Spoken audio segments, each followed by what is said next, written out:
We are going to see contract accounting. It is an agreement between two persons for carrying out a certain work.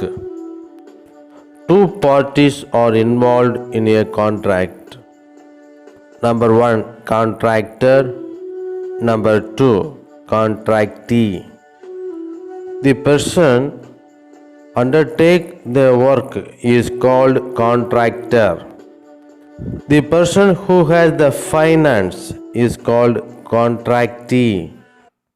The contractor agreed to pay sum of money to the contractee, which is called consideration. The consideration is called contract price. The contract may be for construction of a building, road, a ship or machinery, etc. A contractor has to maintain a separate contract ledger. A contractor may have many contracts. A separate account is opened for each contract. All expenses relating to the particular contract are debited and all the revenues are credited to the contract account. The balance is called profit or loss. Now we are going to see types of contracts. There are three types of the contracts. Number one, fixed price contracts. Number two, cost plus contracts. Number three, contracts with escalation clause. Now we are going to see fixed price contracts. Any loss due to increase in price of materials, labor, etc. in future period will have to be borne by the contractor is called fixed price contracts.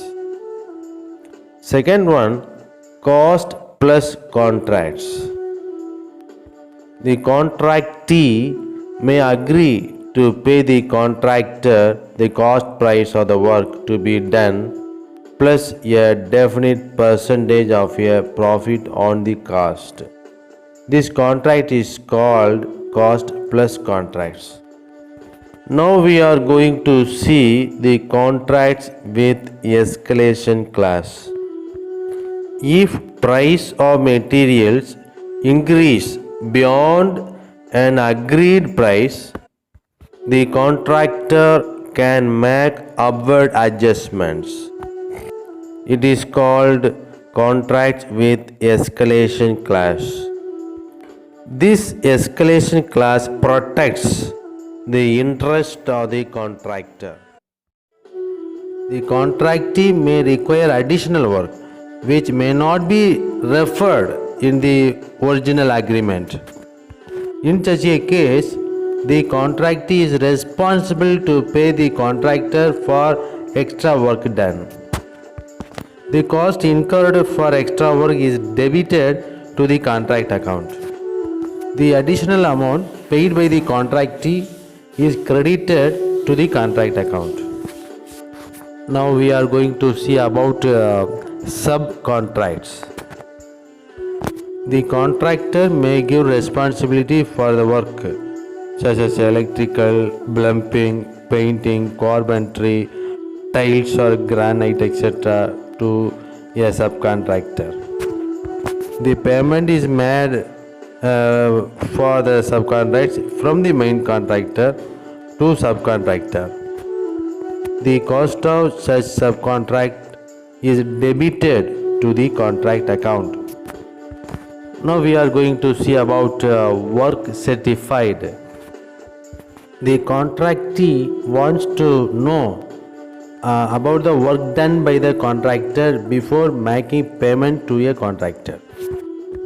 For this purpose, he requires his engineers to evaluate the performance of the contract.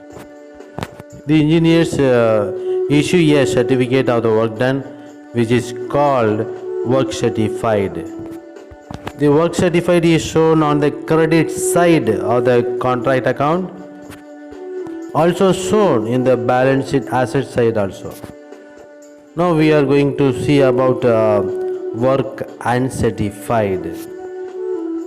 At the time of the preparation of the contract account, it is not impossible to issue the work certified on the same day when it is completed. Work completed but not certified by the engineers, which is called work uncertified. The work uncertified must be valued at the cost. It is shown on the credit side of the contract account and also balance sheet asset side.